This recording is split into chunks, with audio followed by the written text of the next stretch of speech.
You haven't eaten Hawaiian style until you've tried poi. It's made from the taro plant and it's been sustaining Hawaiian culture for over 1,000 years. For most of that time, taro was an essential part of a traditional Hawaiian diet.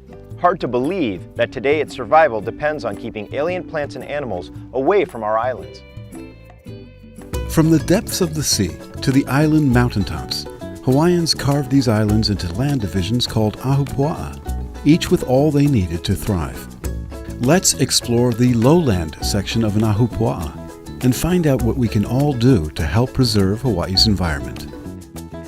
Aloha, I'm Dr. Dan Rubinoff from the University of Hawaii Manoa. This is my friend and colleague Jari Sugano, who's an expert on Hawaiian agriculture and some of the problems it's facing. We're here in the He'eia Lo'i, where they're growing taro. What sort of challenges do people growing taro face?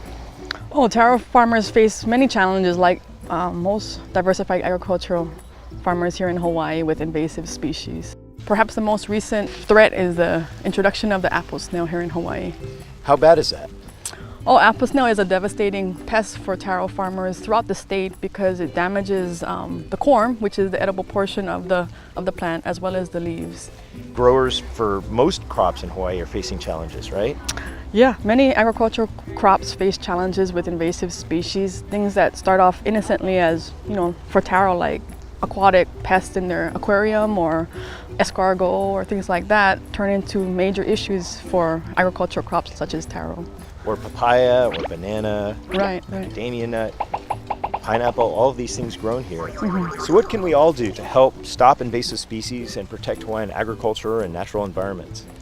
The most important thing we can do is to prevent the introduction of invasive species into the state and to educate our local residents as well as visitors coming into Hawaii. That is why Hawaii is so strict about bringing in plants, produce, and animals into the state.